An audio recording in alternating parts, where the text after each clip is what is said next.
Buying a home can feel like navigating uncharted waters. Redfin agents can help. They'll answer your questions with honest advice so you know exactly what you're getting into. They'll also help you tour as many homes as you want and show you what it takes to make a winning offer. With a Redfin agent on your side, you can sail straight to your dream home.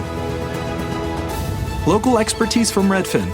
That's real estate done right. Tour subject to property and agent availability. Virginia Office Falls Church, VA, 844-759-7732. Whether your team is headed back to the office, staying mostly remote, or doing a little of both, you probably have questions about what your workspace should look like. At Very, we have the answers. We have all the furniture and accessories you need to create a productive workspace that's flexible enough to easily adapt to whatever the future brings.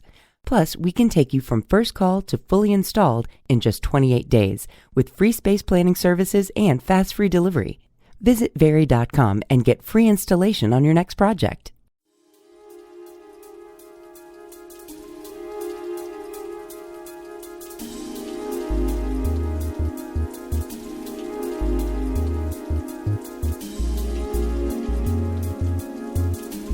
This is episode 329 of Aloha Mora for August 28, 2021.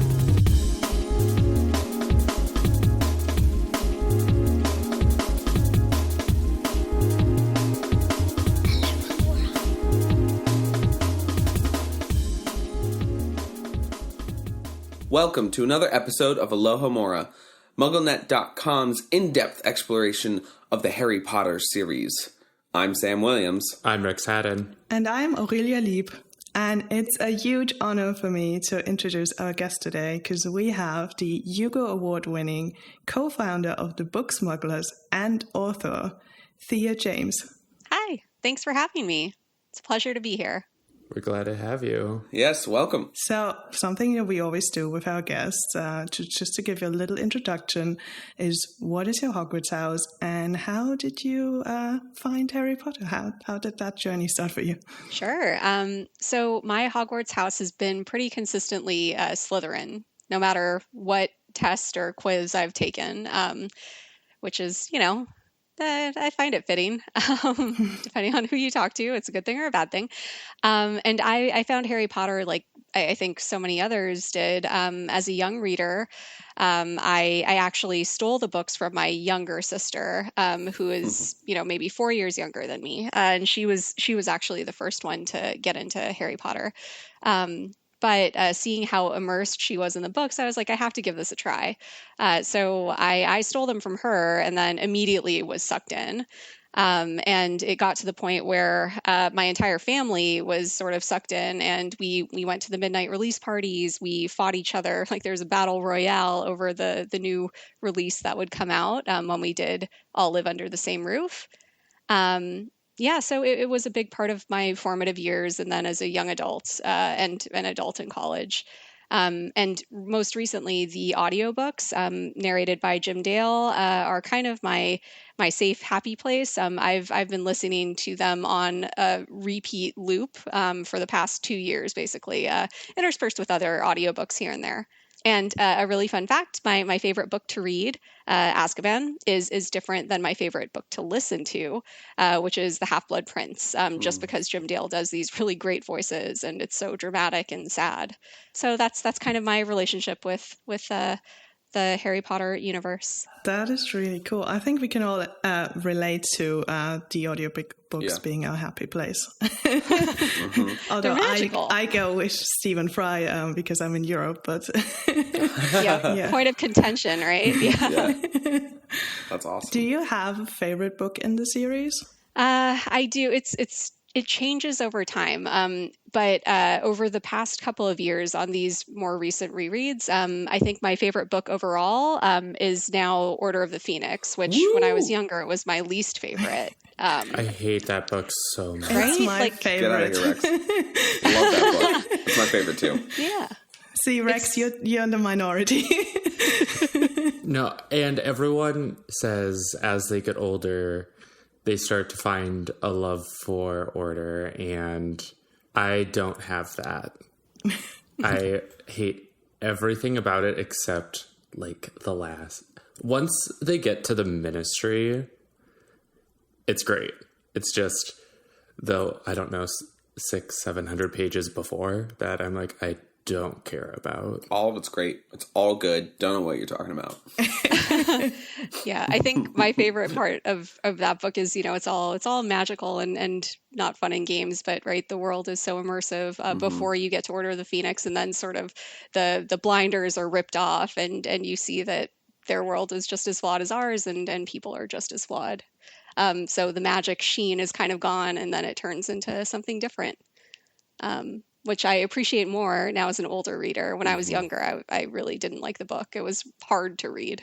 I think it just always makes me slightly angry reading it, but in a good way. Because I'm just like, this is so unjust. But I'm like, yeah, but that's how world works in general. So, yeah.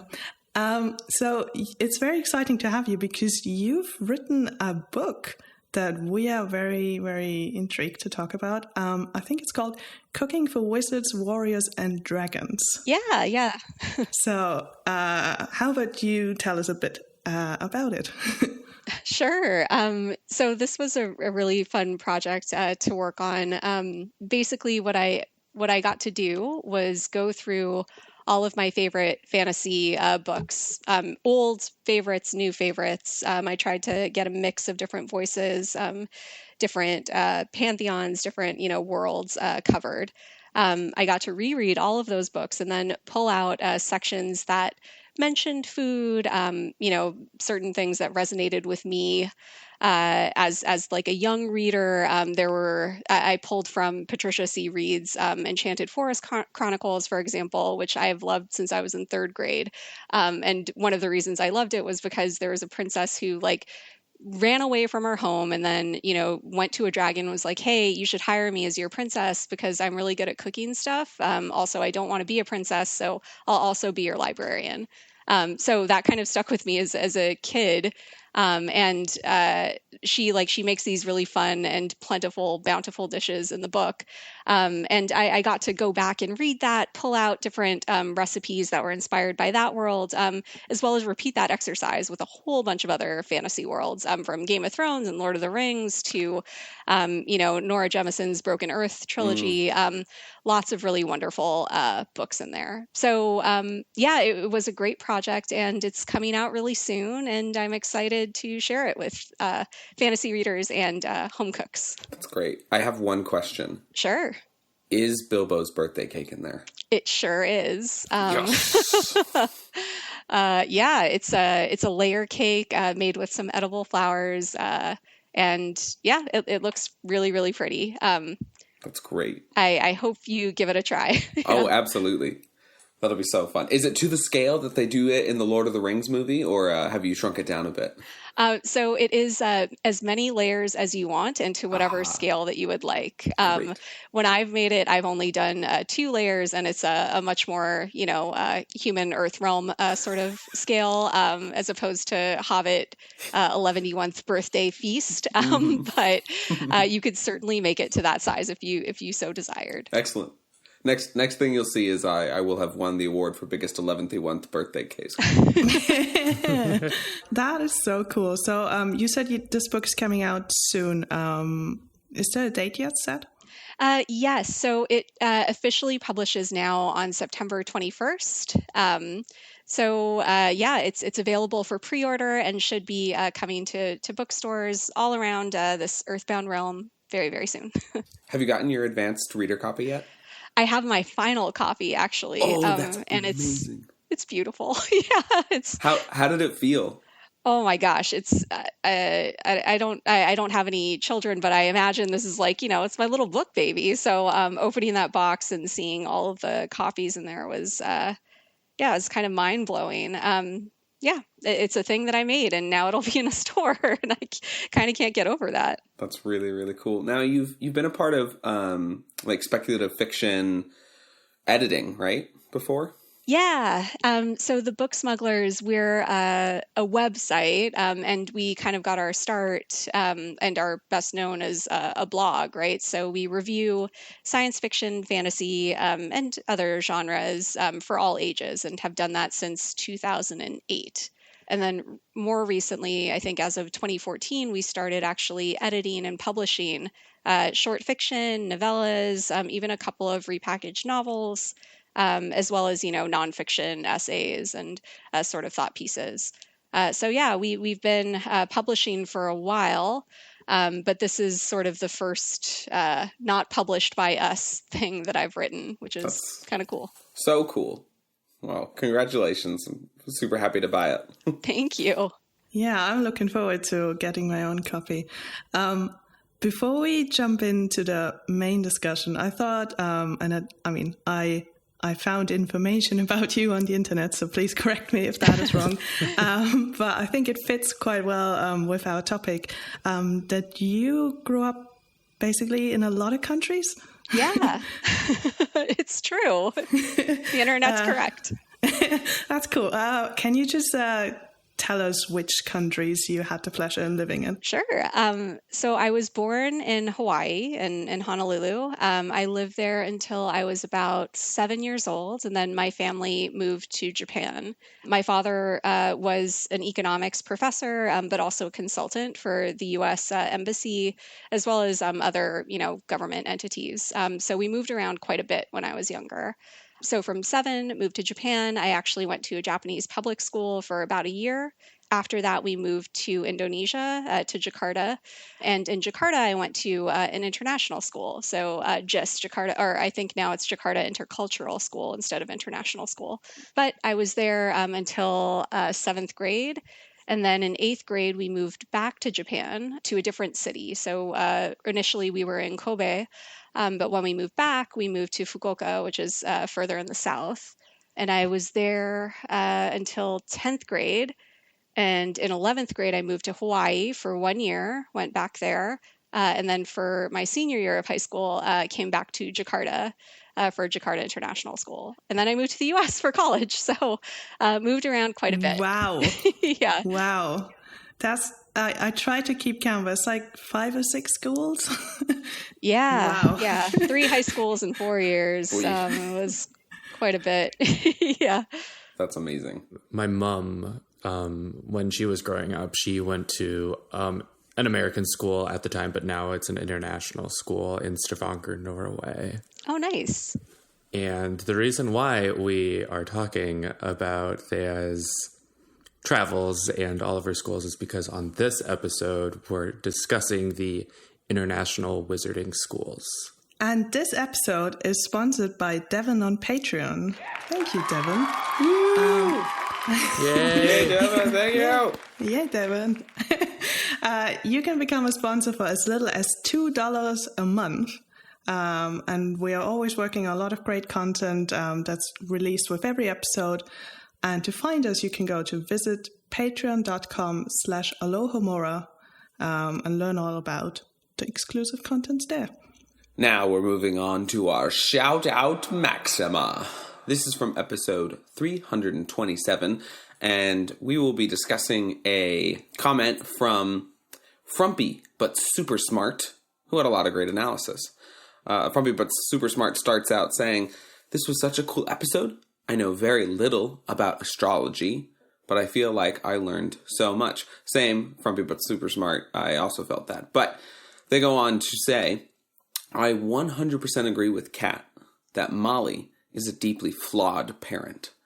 I understand that all her actions come from love of her children and wanting the best for them, but that doesn't excuse the way she behaves sometimes. She wants Bill to be with someone who deserves him, but she decided Fleur doesn't fit that bill, LOL pun, even though she makes him happy. She reads one article about how Hermione is stringing Harry along to get so mad on Harry's behalf that she acts passive-aggressively to Hermione for half a year, and doesn't stop to think about how Harry is clearly still fine with hanging out with her. She wants her kids to be high achievers, so she tries to push Fred and George into a ministry career without realizing that they are already achieving highly in their own way. These acts all come from her intense love, but they combine with her conviction that her snap judgments are absolutely correct in a really negative way sometimes." Open for discussion. What do we all think? I don't think I would go to that extreme. I mean, yes, Molly isn't perfect, but then no one is. And I mean, just looking back at my time growing up, there's some things that I'm like, this could have been better done by my parents, but like, they are humans, they make mistakes. I kind of get where like the whole Bill should have someone better. I think that's just a very normal thing for every parent to think. They're like, this person isn't good enough for my kid. And I kind of also understand where she's coming from in Fred and George's perspective, especially because the wizarding world has like 3 jobs and almost all of them seem to be in the ministry. So, and you know, if you'd ask either one of my parents, I don't think they could really describe what my job is, because the world changes and there's new things happening. And sometimes it's hard to keep up as a parent. Yeah, I feel the Fleur example is like, okay, that's like a lot of different marriages, especially here in the US. Like, in-laws don't like spouse. Like, there are tons of sitcom jokes written about that because there does tend to be a tendency. I know, like, in my own experience, we had a little bit of a rocky start with my in-laws. I also feel like people got to factor in sort of the, like, thousands of years of French-British dislike for each other. And, like, not that that's specifically coming out here, but, like, that there may be some unconscious biases going on between Fleur Delacour and Molly Weasley. I think the Fred and George one is the most damning one, and that's because it's so clear that that's the way they want to go. And Molly actively tries to sabotage their business while they're still in school. You know, if you remember Goblet of Fire, we get introduced to the summoning charm when she catches, I think it's George or Fred, with like food in their rolled up pant cuffs that they're trying to sell and get money off of, like the tongue toffees that Dudley accidentally eats, or not, he eats it on purpose, but he doesn't know that it's going to do what it's going to do. I think that's the most damning one, is just like Fred and George obviously have a passion, and instead of lifting up the child and saying, how can we best support you to get to where you want to be, she's like, no, ministry. Well, but Fred and George also went a non-traditional approach to the job, to their career, and kind of when kids do that, parents are just unsure what will happen, whereas the Ministry of Magic has been there forever. So Molly knows that's a stable job, whereas being an entrepreneur is definitely a huge risk that cannot go well, and there's no way of knowing that in 1994, when their joke shop kind of starts emerging, that it's going to be this huge successful thing in 1996. Yeah. Makes sense. I just wonder if they would have gone a more traditional route had Molly supported them. Oh, probably. One thing that I find so interesting about Fred and George and their path and Molly's relationship with them is kind of like looking at Arthur, right? And Mr. Weasley. And he has a ministry job, but he has followed his passion, right? Which is, in relationship to Muggles. And that's kind of hampered his, or, quote unquote, hampered his career trajectory at the ministry. And there could be an argument to be made that says, like, Fred and George, they're following their passion too, just to a different end. And they might have learned that from their father, right? And so Molly's behavior, I don't know, you could get into some really interesting marital like dynamics there. But I think that there's something to be said for both parents and how that kind of plays into what Fred and George eventually do. And that's all I have to say. That's great. I think it also doesn't help that they test the products on themselves. So there's almost a safety aspect of how safe is this really? What would happen if someone else would get injured, like liability, that sort of stuff? Yeah, for sure. I mean, I even though I'm like on Fred and George's side, I'm not supporting their unethical practices of testing on themselves or, first years or all that. Like, that could have gone, all of their actions in Order of the Phoenix could have gone so much worse had Hermione not pulled the "I'm going to write your mother" card. But I also think just because Fred and George aren't book smart, like, didn't they get in total 7 OWLs or something like that? Yeah, they got 3 each. They got 3 each. Oh, okay. So textbook wise, they're not smart because they got 3 OWLs, whereas like their street smarts is definitely high, and they are good wizards because they're able to create these concoctions that do various funny, silly things that would do great things for a joke shop. Yeah, I think it's also their like creativity and thinking outside the box more than anything, because you can. This is gonna go dark. You can kill someone multiple ways in the wizarding world. You could isn't like Molly Weasley using Bombarda on like Bellatrix Lestrange and she finally kills her? Yeah. Like you don't have to have a killing curse to kill someone if you're just creative enough with the spells. So if you're really good at certain spells. Yeah. Yeah, I see that. I 100% agree with that. And I mean, it's almost insane that Fred and George were the people who were like, yeah, we could like make hats that make people invisible and like have like some curse repellent and stuff like that. We're like, how is it that like 2 17-year-olds had to come up with that? That doesn't seem like the like wildest idea. It would be interesting to look at if the wizarding world is sort of slow to invent new things because they're based in such a strong sense of tradition / the higher ups, the more prestigious families keep trying to keep out Muggleborns who are probably more likely to come in with different perspectives and create new inventions because they have a Muggle world to base off some of their ideas. You mean pens? Yeah, Sorry. yeah. Pens. Print. The internet. Oh, yeah. I mean, honestly, these days with smartphones, yeah, how good is magic against that? I'm not sure. Imagine being able to just like read have an audiobook playing in your headphones for your textbook instead of having to read, some 1200-year-old scroll in untidy penmanship or quillmanship. Wouldn't it still be called penmanship if it was written by a quill?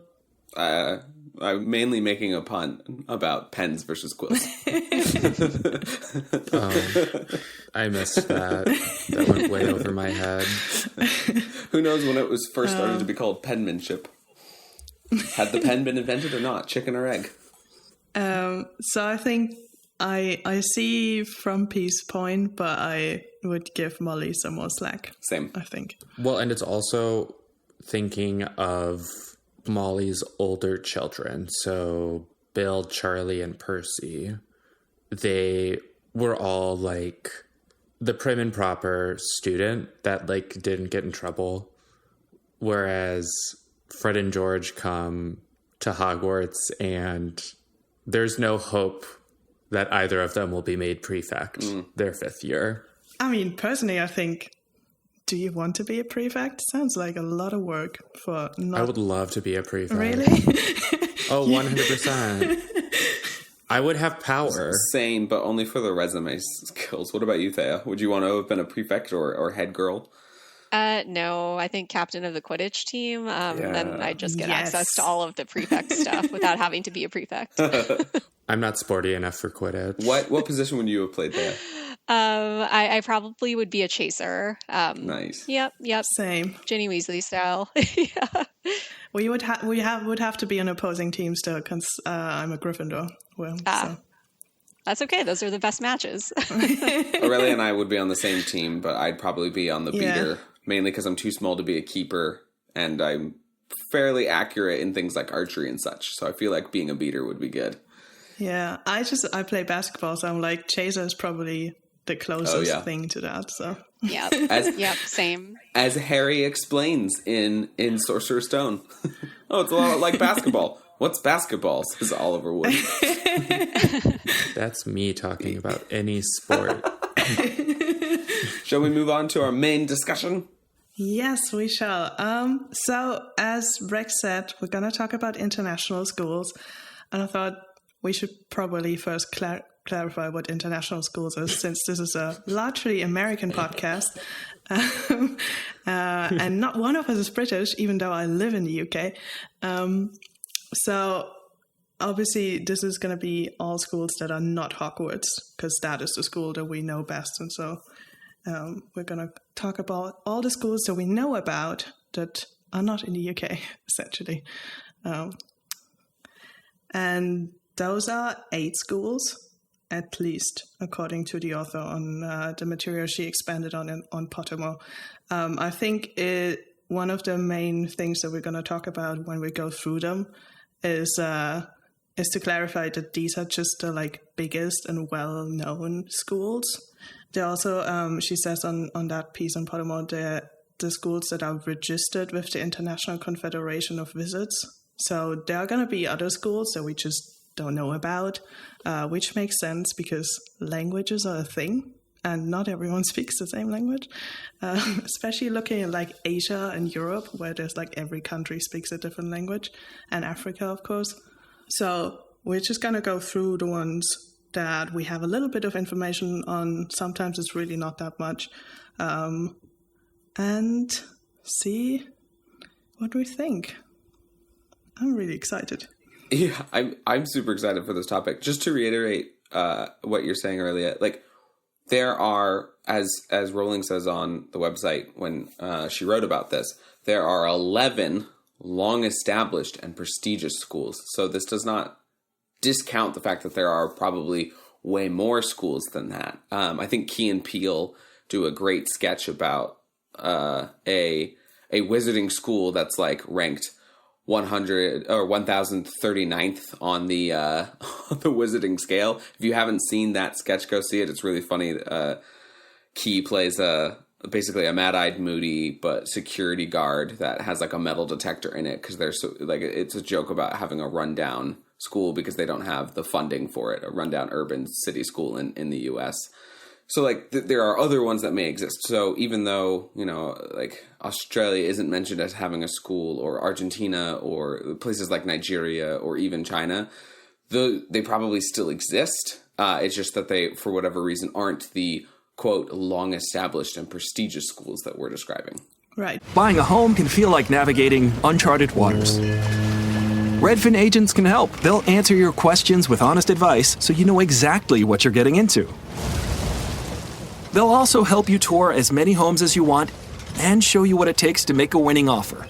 With a Redfin agent on your side, you can sail straight to your dream home.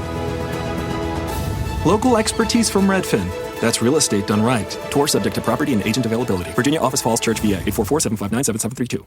You might have noticed a change in your neighborhood lately. Yep, Sprint stores are now T-Mobile stores. Now that Sprint is T-Mobile, you get more coverage, value, and benefits than ever before.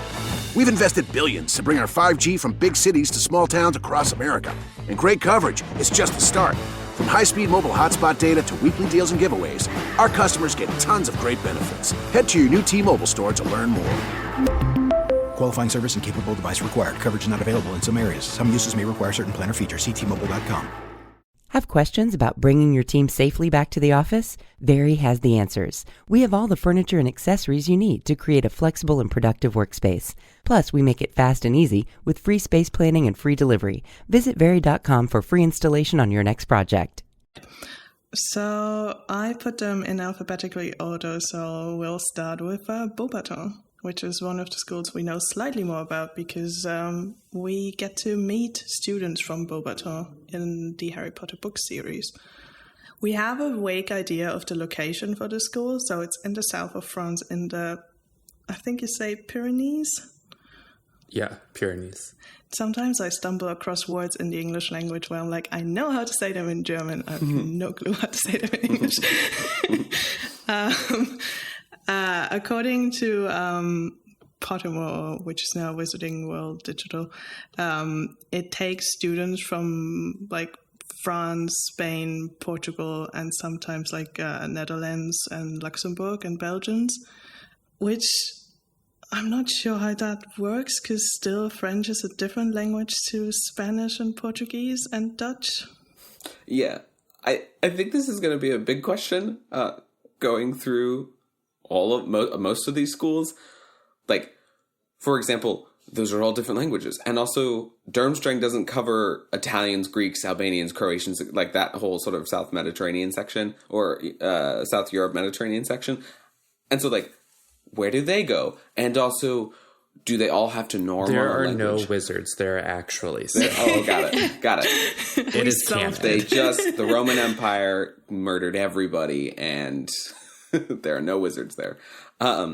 Yeah, so I think, like, the question is, like, do they have to all norm on one language? Do they send children early to, like, learn that language? Or is it just, has it become established at this point that that's the language that you speak, that wizarding parents know, hey, we're going to have to send our kids, they should learn this language, but then how do Muggleborns have access to the school curriculum? There's many, many questions. Yeah, and I mean, I sort of see why she said, like, French, Spanish, Portuguese, but then, like, why isn't Italian in the mix? Because those are all, like, Latin-based languages. They are very similar. It makes no sense that, like, Dutch languages is thrown in there, as well as Belgium, too. Because, like, yeah, there are, like, some areas of Belgium where, like, they do speak French. Yeah. But a lot of the Belgians that I know don't speak French. They speak either Flemish or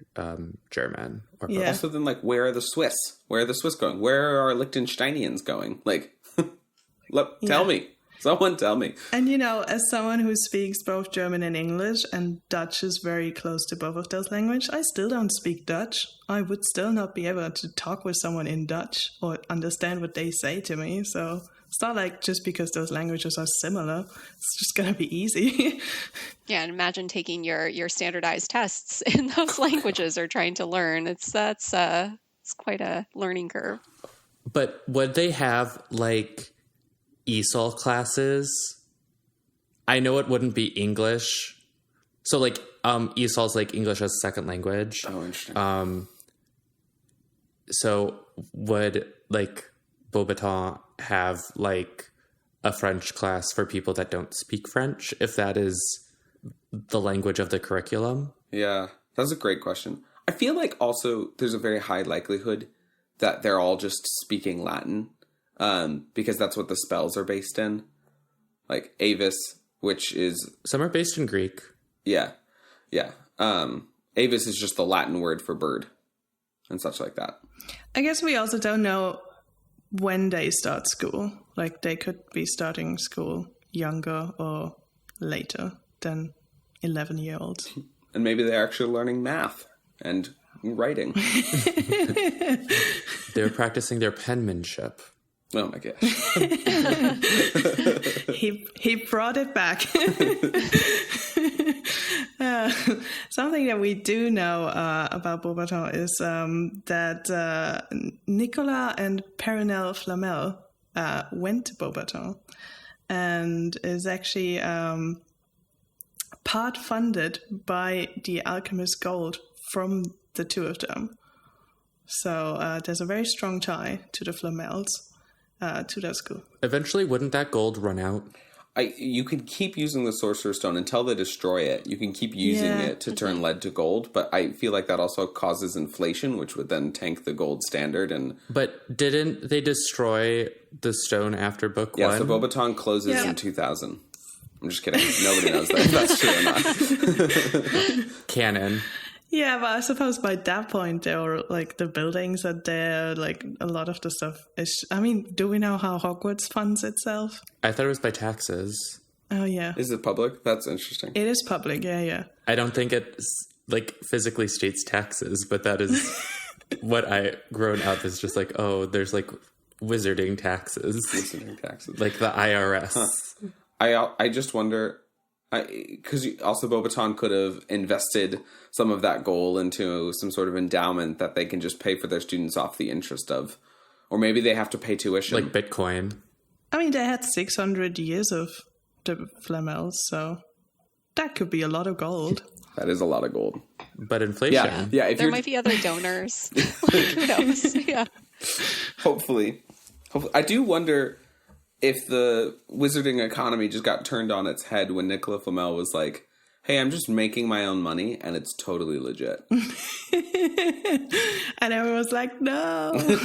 Well, did people know about it, or was he doing it on the DL? Ooh. So everything, they're just like, oh, wow, he's rich. Wonder how that happened. I think it wasn't well known. It must be magic. I think it wasn't well known because it's not like when we see them finding out about it in the first book, it's not like it's that common of knowledge. Like, yes, it is on like the chocolate frog card, but it doesn't seem to be like constantly be talked about that there's a 650-year-old man who's living off a potion. But would that be something more discussed in France, though?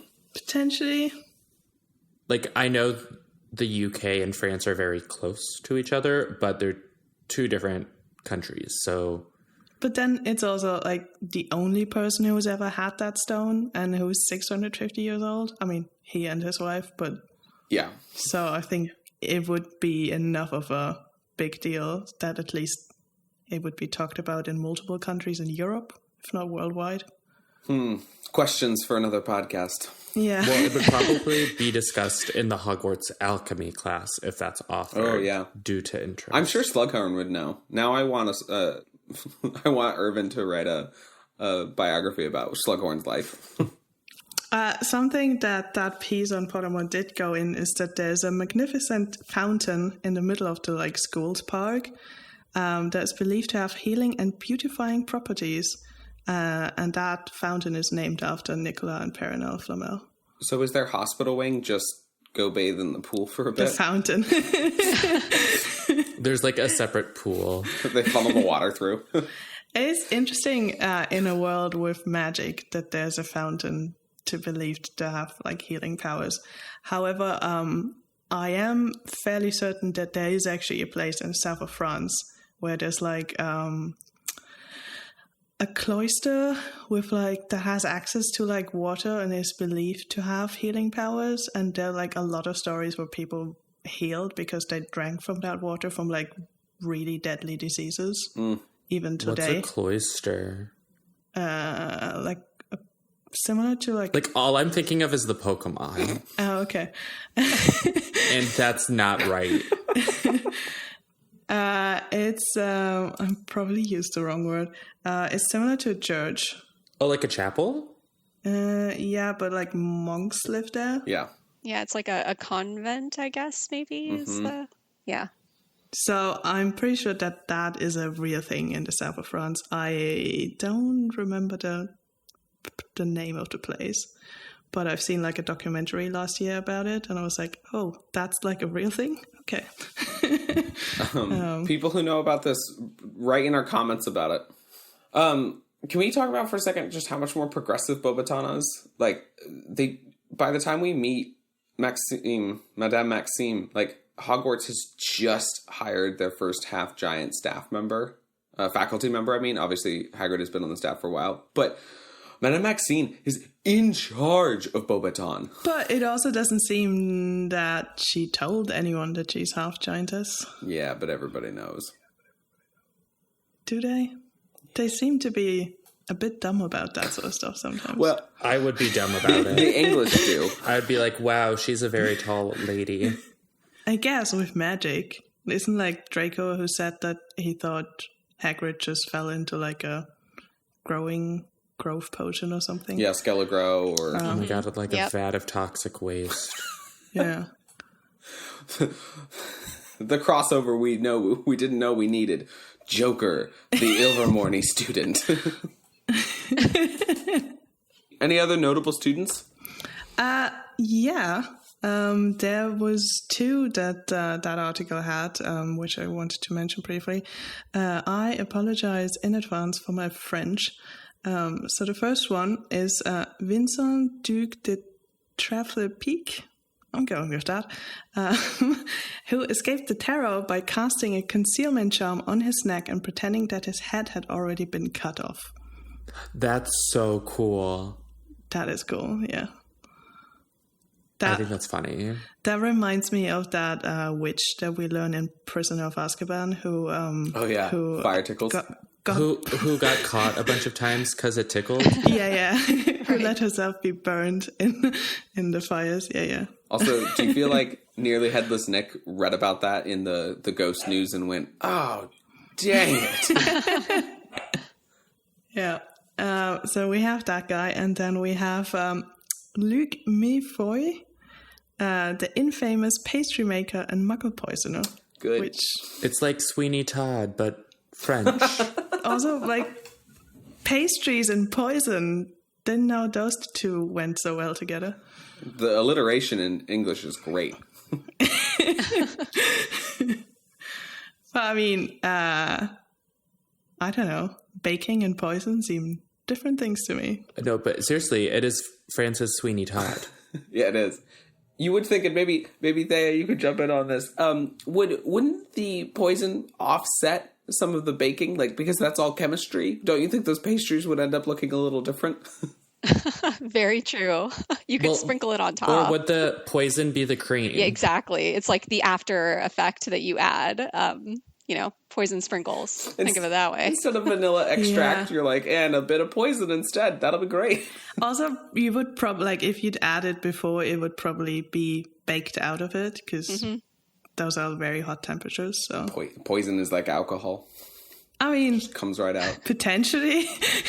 That's why it's in the cream. Exactly. Nice. I like poison sprinkles a lot. How disappointing is that?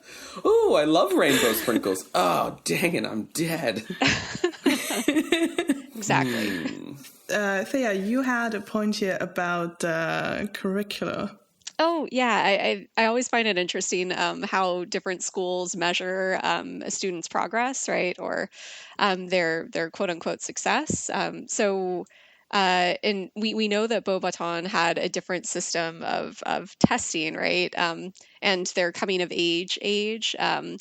I remember in Half-Blood Prince, right? Harry, Ron, and Hermione are waiting for their OWLs to come in, and Fleur, in her very Fleur kind of way, tells them that, they do it better in Beauxbaton, in her opinion. They wait an additional year for testing.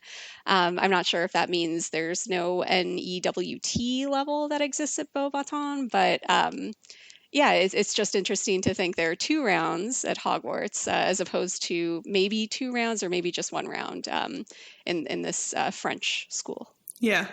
As a German, I can compare it to Germany because that's the country I went to school in. We start school later than they do in the UK. I think they start at like 5 years old, and we don't start until like 6-7 years old. So that could be one difference. And then usually you go to school until your end tests, so like the A levels. Versus in the UK, you would do your GCSEs, and then you could continue to go to school and do your A levels, I believe. So I think that's sort of where we have the OWLs and the NEWTs. Oh, that's so interesting. Yeah, I went to several different schools, so every school had a slightly different flavor of what tests you were supposed to take, which was really fun doing it 3 times. But there's the PSAT, right, which is an American standard. But for some of the international schools, instead of like advanced placement classes, there was the International Baccalaureate, IB. So if you wanted to qualify for that higher IB sort of diploma, you would have to take a slew of different classes with both standard and higher levels that would be broken out into 2 different sort of testing rounds or 2 different years, which I always thought was kind of similar to the OWLs and NEWTs. Mm-hmm. Yeah. Can we just side note on that? In like Goblet of Fire, what always slightly irks me is the people who are taking part in the tournament don't have to sit their end of year like tests, but presumably most of them are 7 year, and those are like the tests they need to take to get jobs. So how like? But if you're a Triwizard champion, it's safe to assume that you're good. I assume that from Harry's first year through his 7th year, which he's not at Hogwarts for, everybody who went to Hogwarts is just unemployed because all the tests got canceled, except for his 5th year. So, like, Longbottom's doing fine. The Patil twins are doing fine. They all got to take their OWLs. They took their tests in their fourth year. Yeah, Fourth they year. took them. Oh, of Just course. Harry didn't take him. Just Harry. And then in 3rd year as well. So it's just Sorcerers and Chamber and Deathly Hallows and Half-Blood Prince. Yeah, I mean, 3 out of 7 years. You can't complain. So just the classes of 91, 92, That's some's more than none. 96 are all just... Speaking of funding, like we were earlier, I do wonder if you know, you have to have a certain percentage of students getting a certain percentage of OWLs in order to accrue government funding. And that's sort of the way it works in the U.S. education now. I teach freshman English here in the U.S. and you know, we have these standardized tests that you take every 2 years that you get funding off of based on how well your students are doing, etc. And so I wonder if that's part of Hogwarts' system or not. And I also wonder if sort of when Rowling talks about these 11 most prestigious, is it because they have rigorous standardized test programs that people can ascertain, like, oh, okay, so if you have an OWL, that means you're quite proficient, versus some of the other schools, they don't have that system. These are just questions that are running through my head as I think about, like, how does the educational system of the Wizarding World work? I think we just don't know. Yep. Great. Well, each country has a different set of rules, as we learn from Fleur talking about what Hogwarts does, because it's different than France. So it depends where you are. I mean, and you will know better than me, Sam, but like in Germany, every state has a slightly different school system, and I believe it's the same in America. Yeah, so. it depends on if you're asking for federal funding, which that's all the same, or state government funding, which is very different for each state. And just some states just don't give any. Anyways, that is a whole different podcast of my thoughts on the education system. What's going on in Brazil, Aurelia? So in Brazil, we have, and I'm not sure I'll pronounce this correctly, but I think it's Castelo Bruxo. Does anyone? Bruxo. Yeah? Okay. I don't know Portuguese. It's shoe, not show. Okay. Bruxo. Which is in Brazil, which is why it's a Portuguese word. Funnily enough, it means magic school, which is, it's not... A+ for creativity. Yeah. Yeah. They, yeah. You get a Hogwarts and Beauxbaton, and then you get magic school. Like, it's just how it is. It is hidden deep within the rainforest in Brazil. And like Hogwarts, it appears to be a rune if you're a muggle. So it has the same trick. And apparently there's a bit of a rivalry between Hogwarts and Castelo Bruxo about who invented it first, because that's fun. It appears to be an imposing square edifice of golden rock, often compared to a temple, which I have struggled very much to imagine what that would look like. I feel like drawings of El Dorado are like what we're supposed to envision. I'm really glad you said that, because I was just picturing a giant gold square. Yeah, so if you guys have ever seen the El Dorado Disney movie, that's what I picture. I believe that was a 20th Century Fox. Well, if you ever saw the Actually, it animated was film. DreamWorks. Wait, was it from Disney? It's DreamWorks. I know because I just watched it last weekend with my sister, who really wanted to watch it for whatever reason. So I was thinking of El Dorado as well. Yes! Your sister clearly knew you were going to be on a podcast talking about it. Indeed. Okay, I haven't seen that film, but I'll trust you. It is. Oh, it's a great It's worth film. it. Okay. fun. I'll see if I can find it. So both the building and the grounds are protected by the Kaipora, which are small and furry spirit beings who are extraordinarily mischievous and tricky, and who emerge under cover of night to watch over the students and the creatures who live in the forest. which I'm not sure if I would appreciate that much as a student if I knew that there was something coming out at night. I mean, Seems maybe it slightly creepy. keeps students in bed during when they're supposed to be. I thought they were just like outside. They didn't enter the building. Yeah, I thought so too, but I guess it's then similar to the Dementors guarding the school in Prisoner. Not a great look. Or the Forbidden Forest, right, at Hogwarts is full of treachery and danger, and so's the lake, right? So maybe it's their version of it. That is a good point. Yeah. See, man. I was coming at this from like a Muggle point of security and safety, but that doesn't make any sense in the Wizarding world. They play a sport on brooms with metal cannonballs, so moving on. There's a lot of hope that this is going to be featured in the next Fantastic Beast movie, which is confirmed to take place in South America. There was a lot of hope for Ilvermorny to be featured in the first Fantastic Beast movie as well. So... So Rex is telling us to not get our hopes up. Hope can die easily is what I'm hearing. That's the theme of the episode. I think this is one of the schools where the languages could work out a bit better because it is based for the Latin American students, which at least is only 2 languages with Spanish and Portuguese. And from what people have told me, Portuguese people can understand Spanish, But Spanish people cannot understand Portuguese because when I lived in Orlando, a lot of people didn't have habla español on their name tags if they worked at the theme parks. Okay. Because people that spoke Portuguese would come up and speak Portuguese to them. And they're like, I don't know what you're saying. So maybe it doesn't work then.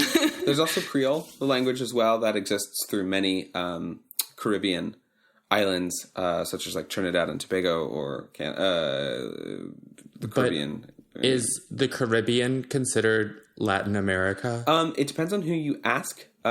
Friends of mine who are Puerto Rican or Cuban, etc., identify as Latinx. So yes, in that sense, since Latinx is not a racial term but a geography locator. Yes, essentially. But that also goes into this question here that I have about like. It seems really xenophobic that for the fact that Ilvermorny is not omitting students from Mexico. Like Ilvermorny seems like they're the North American school. Mexico is part of North America. It is reflective of like America's immigration stance on Canadian citizens versus Mexican citizens. I would have hoped that the Wizarding World could have been better here. But Mexico might have like an undercover school. It's possible. That's just not listed. It's just they are. It does say on the website that Mexican students go to. Boy, can I just do my most American version? Castle Obruxo. It does say that they go to the Brazilian school, so that makes me uncomfortable. It's very far away. I guess from like language logistics, I sort of get why, but I would hope so that they just have more schools in Latin America that are maybe closer for people. If all them countries go to Beauxbaton and Durmstrang, it feels like people who are in Tijuana versus San Diego should definitely just hop on over to Boston. Also, there are also a lot of Spanish-speaking U.S. citizens, like Spanish-only speaking U.S. citizens. So, anyways, makes me uncomfortable. Yeah. No. I agree. It makes me deeply uncomfortable as well. I would want something better for the Wizarding World, and would hope that the American school would take in Spanish speakers from the Caribbean and from Mexico as well. Yeah, you think about how close the tip of Florida is to Cuba, and you just go, well, that's interesting, because it does seem like at this point it is an example of redlining based off of skin color. Neat. Who are some of the notable students, Aurelia? So we have headmistress Benedita Durado. Again, I don't speak Spanish or Portuguese, who was once heard to laugh heartily on an exchange visit to Hogwarts when headmaster Armando Dippet, who we know, complained of Peeves the Poltergeist. her offer to send him some kaipora to the Forbidden Forest to show you what trouble really is was not accepted. Which sort of points me back to my original point of how great is it to have them guard the school? But hey. I guess you do have Peeves in Hogwarts too, who just kind of decides to throw ink pellets at you, which also not great. Or, just the trauma of seeing blood on the Bloody Baron and seeing dead people float around talking about death. That's also not great for 11-year-olds. But it still happens. Mm-hmm. And also, we've always done it this way. Let's, not to even think about what happened after the Battle of Hogwarts, because isn't there a whole thing of now there's a lot of teenage ghosts who died in the Battle of Hogwarts? There is a lot of speculation that people who got maybe caught in the crosshairs or went back because they felt like they should be brave, etc., but got killed, end up staying, and that there's all sorts of Battle of Hogwarts people. Which I'm yay for Myrtle that she has age-appropriate friends, but also no, boo, don't like at all. Yeah. It's pretty grim. So do you think, the house ghosts got to retire and, new house ghosts, became a thing? Yeah, that's interesting. So you're talking about, why is Nearly Headless Nick the Gryffindor ghost? No, okay, if Hogwarts student A dies and becomes a ghost after the Battle of Hogwarts, can Hogwarts student A be promoted to Gryffindor ghost? So you just think Colin Creevey is floating around there with his little camera as now the new Gryffindor ghost? That is exactly who I'm picturing as the Hogwarts ghost. I suppose if Nick decided to give away his powers, which is never going to happen. Exactly. Because he can't join the Headless Hunt because he's not headless. So pompous. You think about just who he is as a person. He's just the prestige of being Hogwarts Gryffindor ghost is too delicious to pass up. Yeah, who can say his full name? Sir Nicholas de Mumsy Poppington, yes. I think, maybe. Yeah, no, that's you nailed it.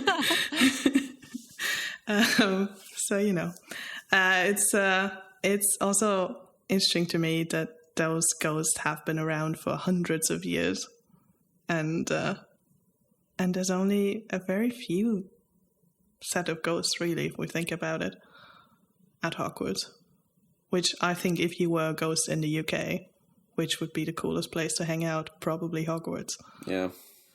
But well, and I think the Ministry sort of pushes you to Hogwarts because there was a story on Pottermore about how Myrtle haunted the student that sort of bullied her into that bathroom where she met the basilisk guy for a while until that student basically sued her, and the Ministry said you're now detained in Hogwarts. You're basically under house arrest.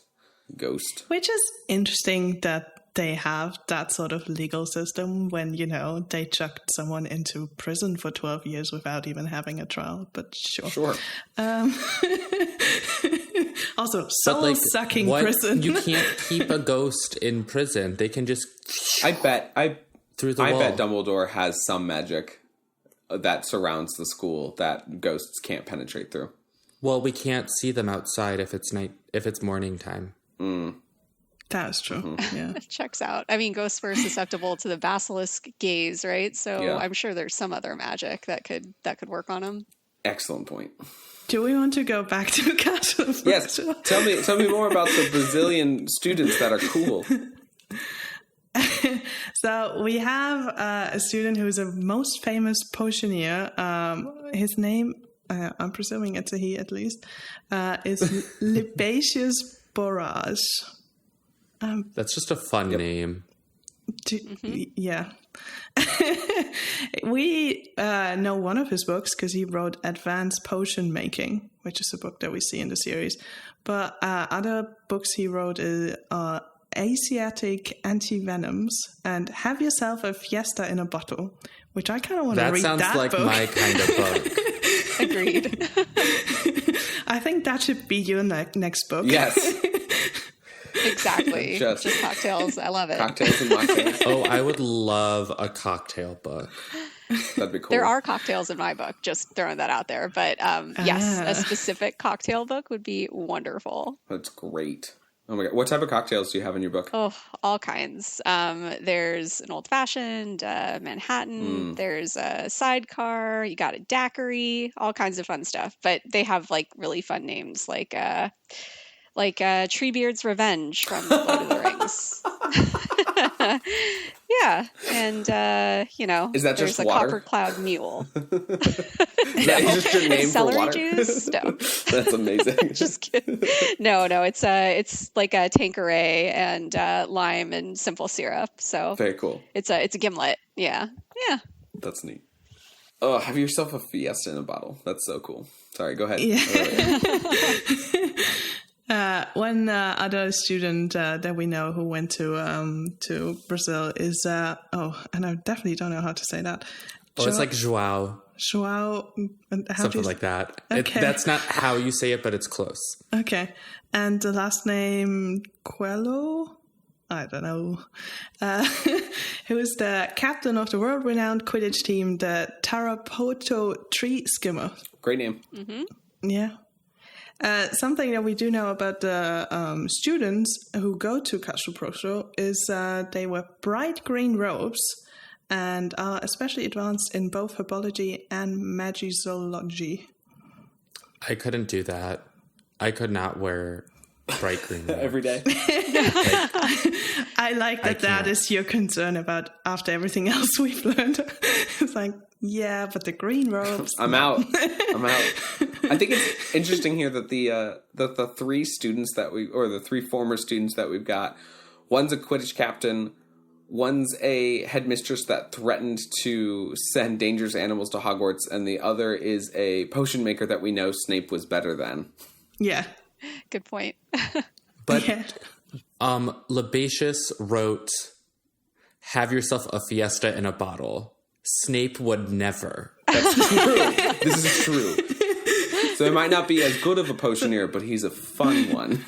I think it's interesting here in terms of the students being good at herbology and magizoology. Of course, it feels like, right, that schools sort of specialize in different things. I sort of wonder what Hogwarts specialization is, because it feels like the way it's presented is like Hogwarts is the norm and everybody else has a specialty, which I feel like is sort of a Eurocentric viewpoint, especially like a UK-centric viewpoint. But the thing here from a critical standpoint is there's a stereotype of like Latinx countries being in touch with the lands and the animals, and sort of like some of the criticism that JKR got for describing Native American cultures in her like explanation of Ilvermorny. It's just like a misunderstanding of indigenous folks or people from non-UK places, which is like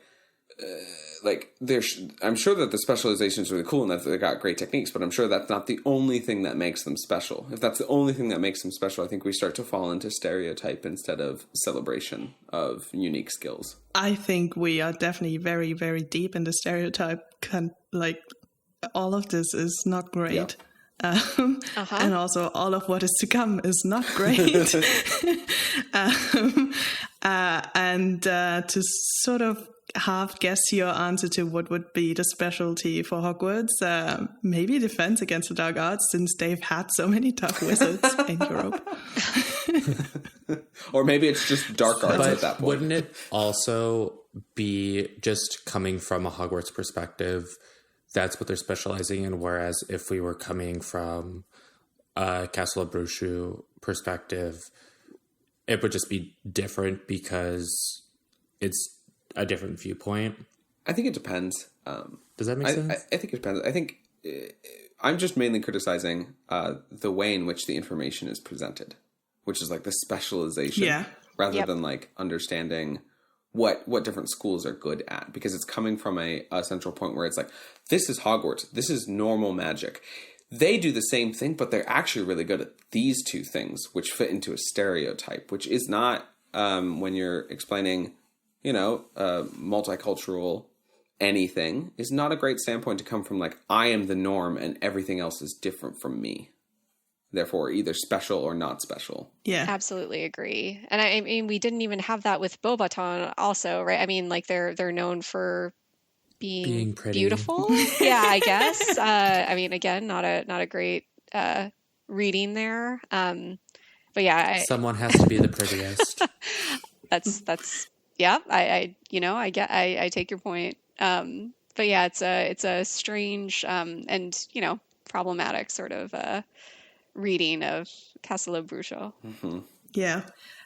One last thing that we know about this the school is that they have a popular exchange program for European students, and we even have a mention of it in the books, because I think, is it Bill or Charlie Weasley who has an exchange student?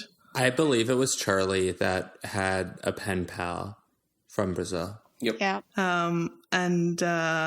And they fell out because the Weasleys didn't have the money to actually send their son to Brazil. The kid sends him a cursed hat or cursed something in response. Yeah. Just like, that's not cool.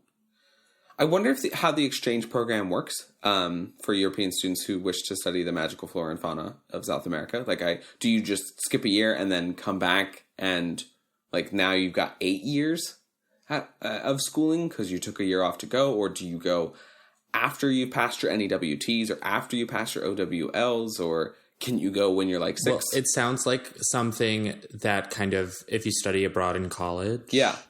Like you still earn credits. Oh, you're like earning credits for your university there. So, you're going to school at Casa la Bruja, but you're still earning credits for Hogwarts. Yeah. So to put this in perspective from my experience, there's typically like 2 types of school exchange programs. So I was on a school exchange program with an American school, but I was only there for 4 weeks. And they were only in Germany for 4 weeks. So I just missed 4 weeks of school in Germany and vice versa. There were other students who chose to go for a whole year to America. They always had to repeat that year in Germany, but that's also because your schools are not that great. Sorry, did I say that out loud? Usually they would then have to repeat that school year and fall out with their classmates. So I'm not sure how it would be in the magical school if it could just be for a few weeks, or if it would be a whole year or summer program even. Yeah. Also, like Brazil, like that's the southern hemisphere. Right, you're going in the winter. Yeah. I mean, Brazil probably doesn't even have... But it's Brazil. Yeah. It's still going to be hot. Doesn't really have seasons. So. Right. Although South Brazil gets pretty cold in their winter. Well, yeah, because South Brazil's actually really south. Very south. Yeah. So, yeah, if it is that and they just start their school years differently, then you could even just go in, like, summer break in, like, Europe. Yeah. And it would probably be middle of the year there. Maybe that could work out. Mm-hmm. Yeah. I was just thinking, like in Goblet of Fire, right, that it wasn't just Fleur and Victor, right? There was a contingent from Beauxbatons and from Durmstrang. What did they do? Did they like take Hogwarts classes? I'm not really sure. So from what I remember, was it ever mentioned? What I remember from the text is that they stay pretty much on the boat or in their carriage. So there was a lot of speculation that like they're getting direct instructions in all classes, specifically from their headmaster / headmistress. The other guess that people say is that they're like doing some sort of disapparating back to school for the actual school day and then coming back and walking into the grounds from Hogsmeade or something. Huh. But then if they could do disapparating, they wouldn't have had to come on a boat. No. That's all about the theatricality of the entrance. That's like when Arthur Weasley is like, when we get together, we can't help but show off. I'm like, that's for certain all about like, we're going to make a big splash. There's an upper limit to how far you can apparate or disapparate, right? Yeah. Yeah, there's something also with bodies of water, and like the UK is an island, so... There's also a like the Hogwarts lake is supposed to be connected to magical waterways, which is how people think that the boat got there into the lake, because it's connected to someplace close to Durmstrang that they could sail to, that then teleports them underwater, basically. Like a flu network. Yeah, exactly. Water flu network. And then, of course, it's not too far to fly from, south of France to UK. That's true. Well, but it's the south of France to Scotland. Right. Yeah. Which still, Right. isn't that far, but it is, it's further than it feels like London. it's LA to Seattle or Miami to New York City. Okay, how far is it? Let's see. We have Google Maps. Well, if they did disapparate and go back to their schools, I mean, that makes sense. It would be a terrible job for the headmaster or headmistress to have to teach all of the students every class. That sounds like a lot of work. See, I just assumed they went to Hogwarts classes. Yeah.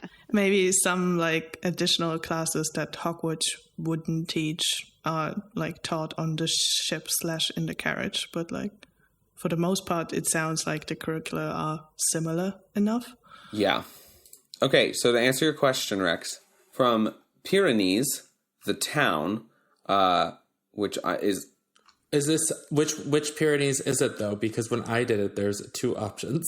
oh, right. I'm in the Spanish one, which is as far south as you can get on the French side as well. Oh, okay. To Fort William, which is where the aqueduct that the Hogwarts Express crosses in the movies. Yeah. Is 1,165 miles. But how long of a flight is that? That would be flight's not available. Cool. Not that long. Yeah. Like 3 hours. It'd probably be 90 minutes, 2 hours. Yeah, 2 2 hours hours max. Yeah. So, if those Abraxan horses can get up to 700 miles an hour, like a plane, not too long. Also, I kind of wonder if, they just went to Paris and then picked up the carriage there and flew over. I mean, distances just don't really work in a world where you can apparate. Yeah. Also, they meet up in London to take a train to Scotland. I'm sure there's Scottish students who go to London to go back up to Scotland. Yeah, that's got to be the most Every frustrating year. thing. Like Cho Chang. She goes south just to go back home. And at the at Diagon Alley in Harry Potter World in Orlando, the tracks go right by Malfoy Manor, and so you've got to think that Lucius Malfoy was out there being like, "Can you just stop at my house and let Draco on? Do I have to go down to London?" But I think that sort of shows because both France and the UK are known for being very central. Mm-hmm. Like London and Paris have everything. Everything works out of there. Whereas in Germany, it isn't like that because it used to be federal system. And so every state has a capital and they have a bit more to say. Mm-hmm. And so every state has a government. So that is why it's different. Yeah. So Berlin isn't as much of everything comes out of Berlin because people are like, nah, where I'm from, Stuttgart is the capital. So that has more of a draw. So, but very on point for the UK to have people go to London. Yeah. Speaking of Europe, we've got our other European school coming up. You might have noticed a change in your neighborhood lately. Yep, Sprint stores are now T-Mobile stores. Now that Sprint is T-Mobile, you get more coverage, value, and benefits than ever before. We've invested billions to bring our 5G from big cities to small towns across America. And great coverage is just the start. From high-speed mobile hotspot data to weekly deals and giveaways, our customers get tons of great benefits. Head to your new T-Mobile store to learn more. Qualifying service and capable device required. Coverage not available in some areas. Some uses may require certain plan or features. See T-Mobile.com. You might have noticed a change in your neighborhood lately. Yep, Sprint stores are now T-Mobile stores. Now that Sprint is T-Mobile, you get more coverage, value, and benefits than ever before. We've invested billions to bring our 5G from big cities to small towns across America. And great coverage is just the start. From high-speed mobile hotspot data to weekly deals and giveaways, our customers get tons of great benefits. Head to your new T-Mobile store to learn more. Qualifying service and capable device required. Coverage not available in some areas. Some uses may require certain plan or features. See T-Mobile.com. Whether your team is headed back to the office, staying mostly remote, or doing a little of both, you probably have questions about what your workspace should look like. At Very, we have the answers. We have all the furniture and accessories you need to create a productive workspace that's flexible enough to easily adapt to whatever the future brings. Plus, we can take you from first call to fully installed in just 28 days with free space planning services and fast free delivery. Visit Very.com and get free installation on your next project. Yes, Durmstrang, which we don't even know where it is because they don't want to say. It's unflattable. We know that it is cold there, so people assume that it is potentially in Scandinavia, just from the like school robes and It gets cold in Scotland too, just saying. yeah, but I mean Scotland already has Hogwarts, so We don't know where Oh my Durmstrang gosh, is. can you imagine if it was just like maybe 2 miles on the other mountain? yeah, just across the mountain, Durmstrang are like, haha. Isn't it though that they have in like Hermione has looked at their school list and they have like much thicker cloaks required than in Hogwarts, and that mainly has to do with like the fact that Yeah. because the Bering Strait does warm up Scotland and Ireland and England, and it helps keep the winters from being as cold. Versus if you're like inland in, Norway, or if you're in the Europe side of Russia, like it's way, way colder. Yeah. And I think we do know that they have like big lakes. So I think there's a point to be made that Sweden could potentially be the country because that is known for having loads and loads and loads of lakes. And it would get quite cold in Sweden. Yeah. But language-wise, I'm just at a loss because even if we were just the 3 Scandinavian countries, so Norway, Sweden, Finland, so like Norway, Swedish, and Danish are similar-ish languages. So I have a friend from Norway who will be able to understand Swedish people and read the Swedish Finnish language. is nothing like the other 3. Yeah, because Finnish is closer to Russian, and Russian is a whole other language. Yeah, it is. But I thought Finland wasn't a part of Scandinavia. To my definition of Scandinavia and to what I learned in school, it is, but What am I thinking of then? Switzerland? I always get Sweden and Switzerland mixed up in my head. That's why I say that. I might just be thinking about how, like, all of the other languages are similar except Finland. Yeah, language Yeah. barrier issue is a big question for Oh, I'm thinking of Nordic. Nordic countries That's what I'm thinking of. versus Scandinavian countries. Gotcha.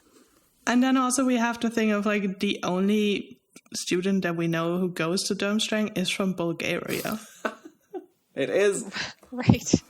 Which is not a Nordic country. or a Scandinavian country. No. It gets quite warm in Bulgaria. I mean, Yeah. and I mean, there could be a point of he lives, like his family lives in, let's say, Sweden. So he speaks Swedish and goes to a Swedish school. But he was born in Bulgaria, so his national team that he would fly for would be Bulgaria. Like, there could be a whole thing like that. But if he is Bulgarian and lives in Bulgaria and goes to Durmstrang, I'm just confused. I'm looking at these other notable students. We've, of course, got Igor Kokarov and Gellert Gundevald. Do you remember where either of those two students hail from? Well, we don't know for sure, but Grindelwald is likely a Germanic-speaking country, so potentially Austria or Switzerland. Got it. And then, Which, again, has nothing to do with Bulgaria or Scandinavia. which also, like, so- if it's a Scandinavian country and he's just from straight up Germany and supposed to be a, like, Nazi equivalent for these Fantastic Beasts movies, it's sort of like, well, Beauxbaton's right there. Yeah. But now thinking about Germany, Dutch students go to Beauxbaton, which is east of Germany. Yeah. No, it's west of Germany. Is it west? Yeah. Where's Germany in Europe, though? It's the second biggest country in, like, Central Europe. Oh, it's north. I was thinking of Denmark. I mean- I always confused. I assume that many of these schools are very old. And so I do wonder, like, Yeah. when they got... I would love to know the start date so we could go back and look at, like, what a map of Europe looked like when the school was introduced. I think that Well, would be really good because, like, We know that Hogwarts was 19. founded like around 1,000 like 952 years or old. something. And we know that like Beauxbaton and Hogwarts have at least competed in 125 Triwizarding tournaments because they have 62 and 63 wins each. And I'm guessing Durmstrang was probably A part of it. in a few of them as well. So they could be all founded around the same time-ish, somewhere in the Middle Ages. I wonder if Flamel ever competed in one of those Triwizard tournaments. That's a good point. Or his wife. Well, when did they start? When was it? Do we remember We don't know. when Hermione said the last time they played was? I think that was already like 100 years before. No, I don't know. Feels like it was less than 650 years ago. So most likely he had an opportunity. Yeah. No, I do think he would have had an opportunity. Also, like, if both, like, Hogwarts and Beauxbaton have, like, 62/63 wins, I mean, I don't think they did those yearly. Yeah. I mean, maybe they did. Maybe they just went for 125 years, and after 125 deaths, they were like, let's stop. Too much. Too much. If there's, like, 3 schools and only one person goes out alive, there would be a lot more deaf people. I mean, yeah. Who knows? Who knows if they're like... Also, they didn't have the age restriction, so there's like an 11-year-old who's like, I just started school, I know nothing, I can shoot red sparks. It's just Let's go against a dragon. Hunger Games, but wizarding. Yeah. To sort of take it back to Durmstrang, other notable students that we do know, aside from Grindelwald, Krum, and Karkaroff, which is also interesting. Karkaroff, I always assumed was British because he's part of the Death Eaters, but what do I know at this point? So one other student that we know is Halfang Munter, who took over the school shortly after the mysterious death of its founder, the great Bulgarian witch Nerida Vuljanova. Munter established Durmstrang's reputation for dueling and all forms of martial magic, which remain an impressive part of its curriculum today. So if the founder's from Bulgaria, why is it in Scandinavia? Yep. Yeah, another thing. Good was, question. like- Yeah. but like, it couldn't be in Bulgaria with like how cold it supposedly gets there. That's just not the temperatures you would get in Bulgaria. So then why did Nerida... Wait, is it Nerida? Yes. Why did she move up north? What happened? Why did she move to Scandinavia? Something happened. Yeah. On the run. Beauxbaton expelled her, and she said, I'm starting my own... I need a Netflix docuseries. Or maybe there was just a good piece of land, like a large piece of land available where there was no muggles. And she was like, hey, like, this seems a good place to have seems good. a lot of magical students. Yeah. Or she's in the witness protection program. Yeah, that's a good way to stay inconspicuous, is start your own wizarding school.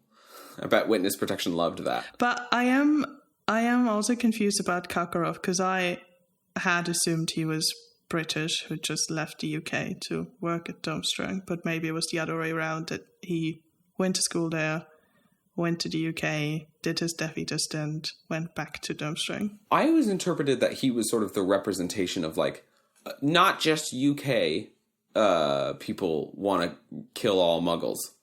And so he was like somebody who just gravitated towards him. So he's the token non-British person within the Death Eaters. Voldemort was like, I need to have one person. Yeah, exactly. That's not British. HR, get on it. Well, do you think they got him to like recruit international people to because maybe Voldemort wanted to be bigger and badder than Grindelwald? It also begs the question of why Igor is found in the UK dead in a shack instead of, like, I don't know, anywhere else in the world. Yeah. I mean... In Albania. Also, what is up with Albania and why is everything always happening there? So I have a friend who's from Albania, and he's like, no, that tracks. Voldemort would, if he's going anywhere in Europe, he's going to an Albanian forest. Well, that is really all we know about Durmstrang, which is just a lot of questions. So if you listeners have any ideas or want to chime in on anything, just leave us some comments. Thea, you had a You had a point here about Durmstrang. Oh, yeah, just, I mean, it might just be more about Karkaroff, I guess, but, right, Durmstrang overall openly teaches dark arts to students. I guess it goes with their martial magic speciality. But it was just, a difference between the schools, right? I think Draco says it. He was like, oh, my father thought about me going to Durmstrang because they actually teach the dark arts there, not defense against it. But yeah, I don't know if that's a school-wide thing or if it's just something that Karkaroff did, on the sly. Oh, like in a secret society. Yeah. But wasn't it already known for that when Grindelwald went to it? That's true, right? His mark is like carved. Oh, but didn't Grindelwald get expelled for being too dark? Yeah. Yeah. Like he was like Vanta Black dark when like Durmstrang's just I think that dark. I think that they've always been known for their martial magic, and depending on who your leadership is, that can be like, okay, like we teach offensive magic and defensive magic, or it can be like we teach your people directly to torture students that they don't like. Yeah, you got to draw the line somewhere, right? So also, it's sort of like how is Durmstrang known for being the dark art school when like literally one of Hogwarts' founder set a basilisk on Muggleborns and like kept it in the bowels of the school, like like how is Hogwarts' reputation not like, oh yeah, they're the Muggle-hating school, that's their specialty? Well, maybe that is what they're known as internationally. They're just like, within the UK, it's like, no, this is the best school ever. And then everyone abroad is like maybe that's why that school exchange program fell flat eventually, because everyone in Brazil was like, I don't know if I want to go to that school with the snake in the school. So basically what we're saying is Beauxbaton, reputation, pretty. Castle Brucho, reputation, magi zoology and herbology. Durmstrang, dark arts. Hogwarts, racist. Do you think Charlie was upset that he didn't go to Hogwarts during the Basilisk? Oh, when the Chamber of Secrets is like open? Yeah. This is such a cool opportunity for research. I'm sure there's some magi zoologist out there who was like, oh, if they just let me come in, I would have, oh, dang it. Is Newt still alive?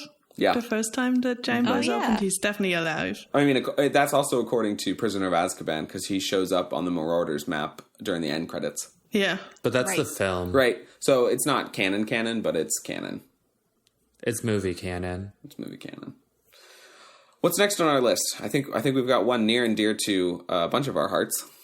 Oh yeah, it's Ilvermorny, which I misspelled in the doc. But you know what? The listeners will not know. Well, now they do, because I just said it. Because I looked at it, I was like, it's not Ilvermorny, but hey. It is not Ilvermorny, correct? It is Ilvermorny, which is in Massachusetts, I believe, in America. Yeah. Or as you wrote, USA. Yeah.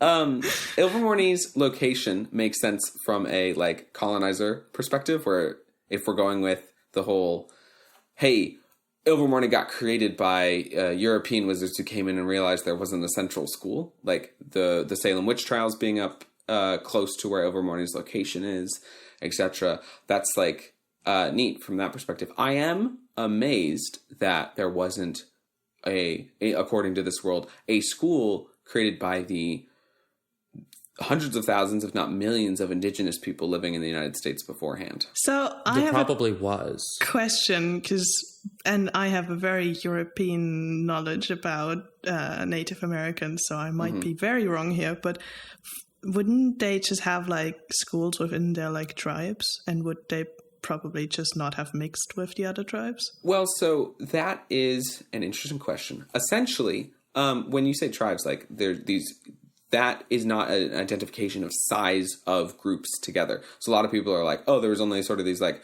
nomadic tribes of people going around, or like people that say like, we're talking about like basically cities of people living together. And so they had schools and they had buildings for education, and there was like all sorts of stuff that existed before European colonizers came in and sort of, and then became American. And then there was all sorts of, genocide. So all of that existed beforehand. So it wasn't just like, oh, you'd have your group of people that are all around like 7 teepees and they just do their thing. No, that's like they're covering whole grounds and had established cities, and maybe they didn't look exactly like, you know, cities in Europe, but they existed. And so those educational systems existed. And so you would think that there was some sort of school as well to reflect actual indigenous history in the U.S. Yeah, and that's sort of what I meant. I headcanon, my headcanon sort of is that just existed, and European colonizers were just like, nope, not good enough. It needs to be to our standards. Yeah, that part makes sense. That part tracks. Mm-hmm. Because to quote the iconic Pocahontas movie, these white men are dangerous. Yeah. There's a great TikTok about, you know, what moments of movies aged too well, and that is the first one that comes up. Oh, and that is one of them. Yeah. These white men are dangerous. Again, just to reiterate, it's super uncomfortable to me that 1/3 of North America gets shunted out of America and have to go to Ilvermorny. I mean, Castlebrook Show instead. But we've got some. Also interesting now that I think about it. I'm sorry, that it isn't in Canada. With like, you know, with I just said like in France and in UK, like London and Paris are the centers, but the schools are far away because, you know, it's magic students. And I'm like, why, if you like pick a school for North America, why wouldn't it have been in Canada somewhere very remote?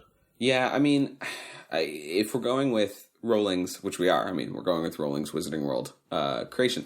It's like the first European witch to cross ends up on the Mayflower and comes in to Massachusetts. And so she chose a location in Massachusetts that was remote. You know, that mountaintop is still like, there's not really much around it.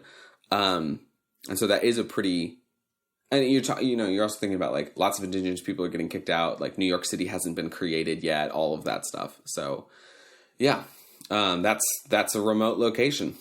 And also from a selling standpoint, it makes sense to put it in America rather than Canada because you have so many more people buying books in America, which is, I'm sure, one of the reasons why it was created as well. That is true. I didn't think about the business point. But at least we've got some cool students that we've run into in some films. Yeah, that is true. Not a lot of them, but we also got the school song in one of the outtakes of the first Fantastic Beasts film. Yes. Which, I mean, not that the Hogwarts song is great, but the Ilvermorny song is interesting. Yeah. But yeah, Tina and Queenie Goldstein are awesome characters.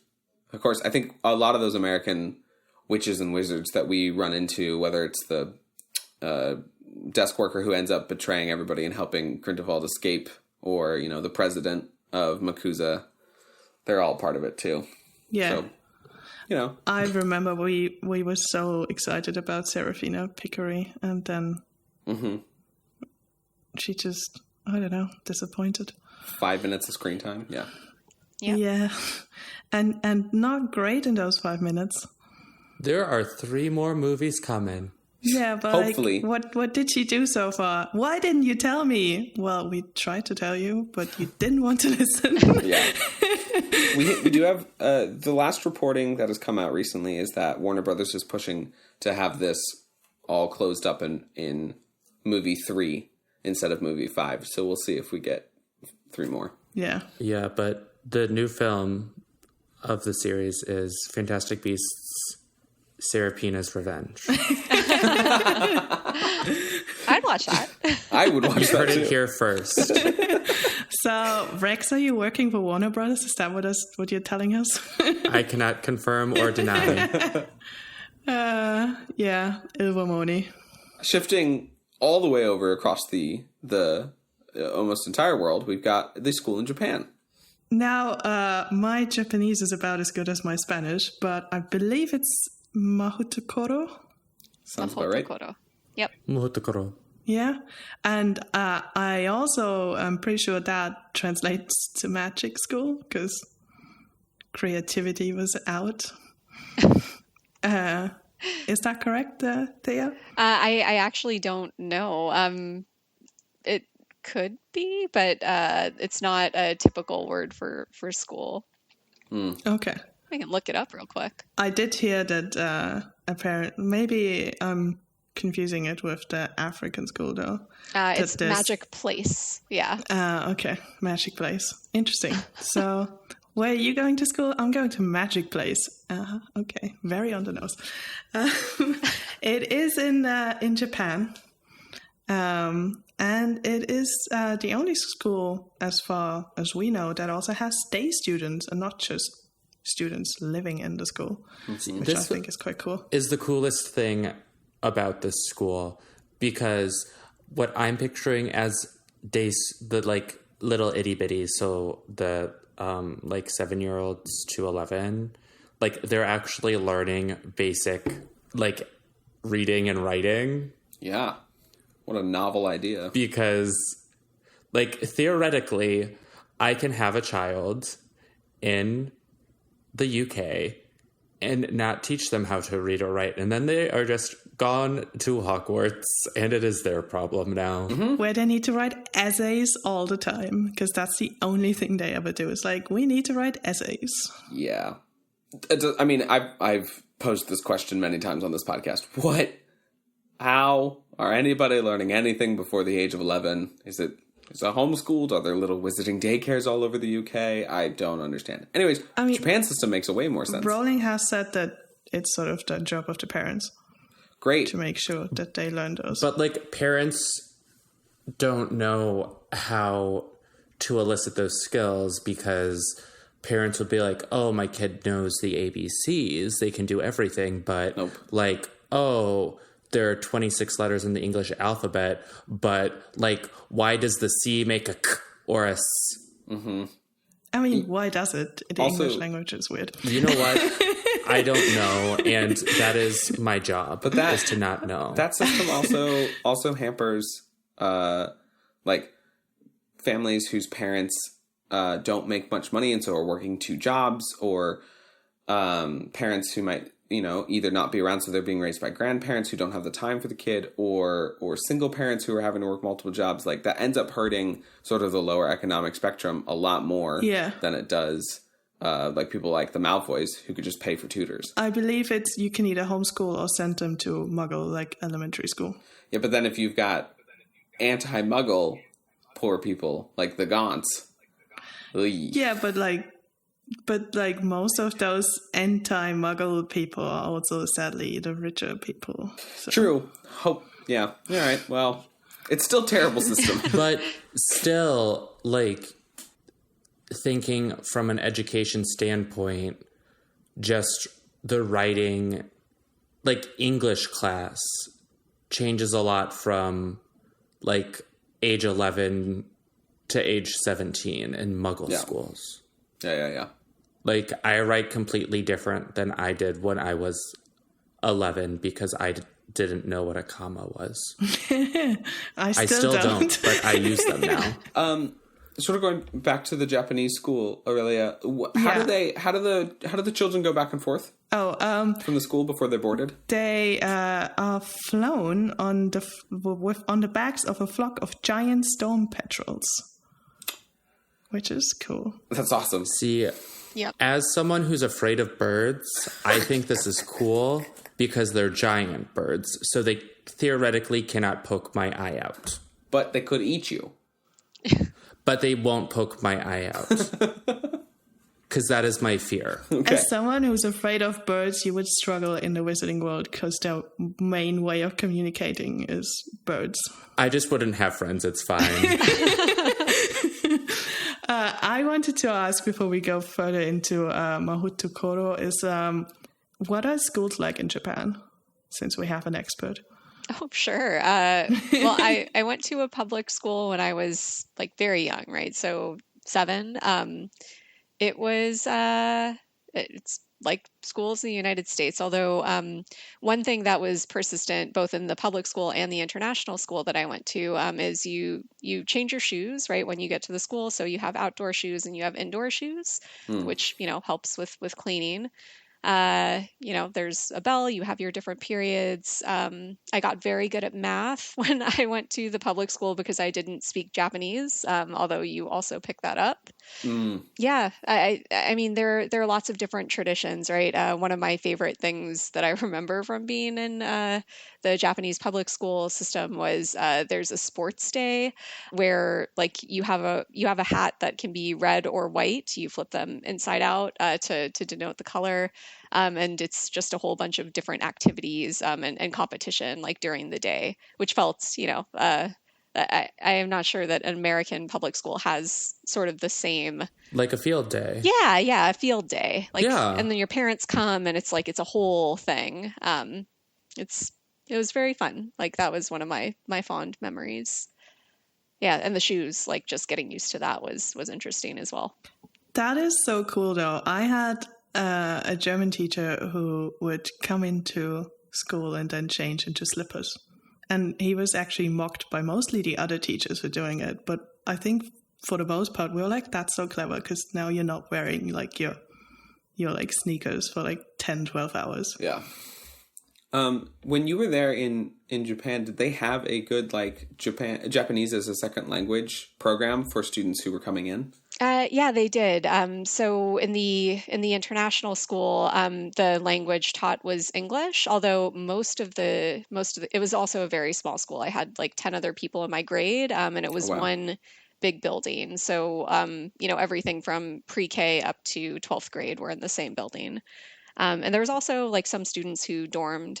So there was a dormitory that was also with the school, but that was a very small population.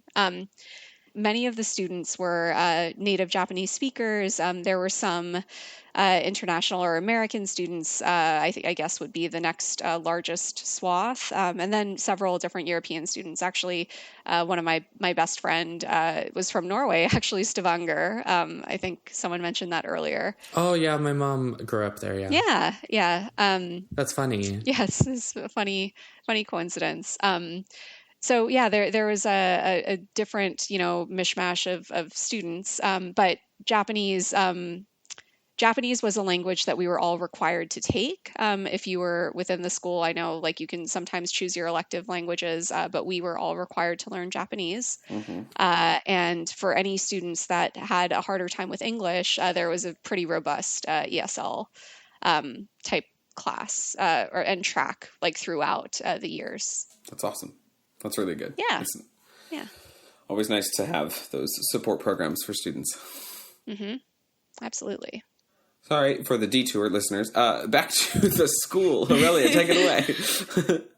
So Mahotokoro is an exquisite palace made of mutton fat jade, because that's very, very big and common. So I know what jade is, but what does mutton fat jade mean? Because is it jade just covered in sheep fat? This is a real question. I have no idea. I know I could like Google mutton fat jade and it would give me an answer, but like the term mutton fat is my thought process. Is a nephrite jade that refers to a white or yellowish white or cream color. This is due to the fact that there is more magnesium. So it looks more like mutton fat, but it is actually a stone. Like it's not just jade slathered in mutton fat. So it has nothing to do with like just like killing a sheep and just lathering the columns. Yeah, they're not like putting jade in between like bricks like you would do the cement